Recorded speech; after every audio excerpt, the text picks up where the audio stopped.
de facturation, vous facturez séparément votre prestation et les droits? En ce qui nous concerne, oui. C'est le cas pour tout le monde, mais il y a une nouvelle mode aujourd'hui qui consiste à ce que des appels d'offres arrivent où on nous demande des prestations droits inclus.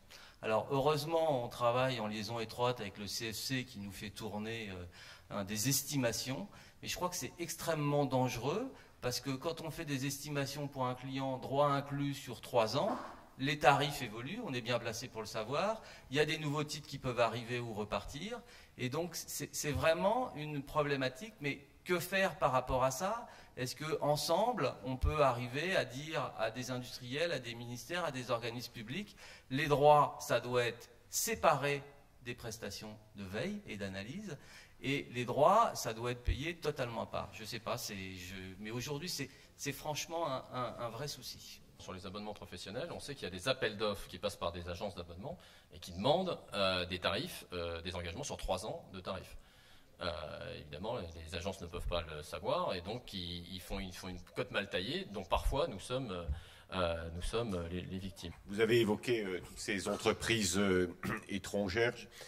Quelle est la réalité en fait pour chez nous notamment pour nos articles de langue française en réalité? D'où viennent ces entreprises étrangères qui vous concurrencent? Quelles sont leurs pratiques commerciales et quelles sont finalement dans le fond leur pérennité? C'est une bonne question. Alors d'abord, ces entreprises, il y en a énormément. Alors c'est vrai qu'il y en a beaucoup qui sont spécialisés dans les médias sociaux. Aujourd'hui, sur tout ce qui est blog, forum, Twitter et compagnie, a priori, il n'y a pas de droit à payer. Donc là, elles sont dans la légalité. Mais dans la plupart des cas, il y a aussi, bien sûr, ce que les clients sont intéressés par les retombées web traditionnelles et notamment les retombées web des médias, d'accord?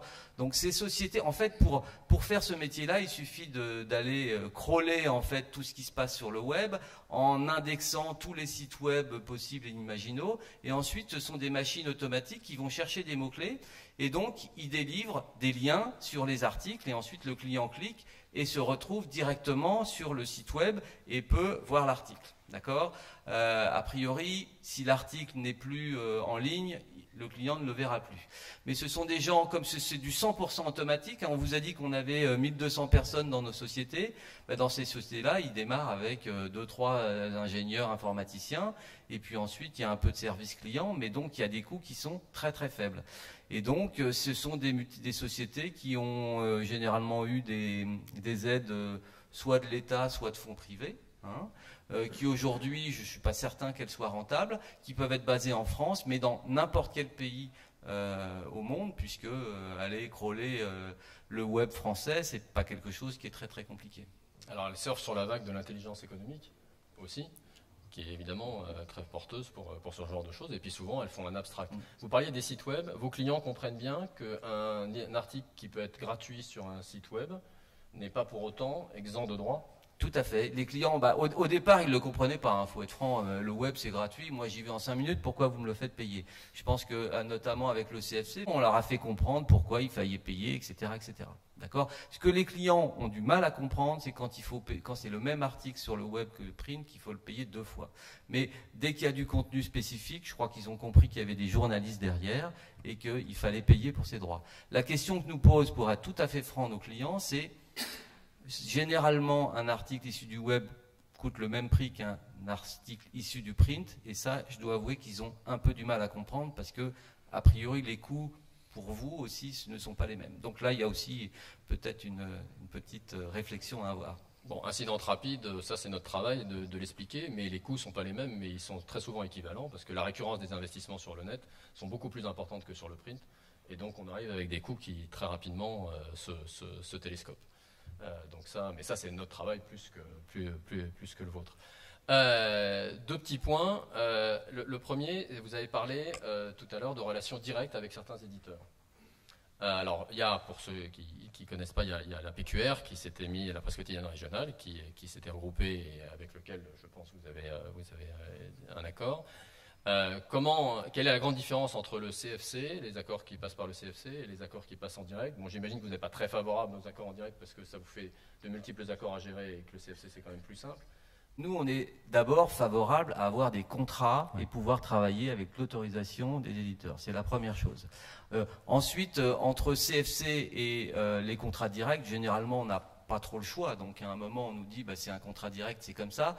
Je vous dis, pour nous, le gros plus du CFC, c'est sa neutralité, le fait que c'est lui qui va chercher, en fait, les redevances chez nos clients, et pour nous c'est beaucoup plus confortable.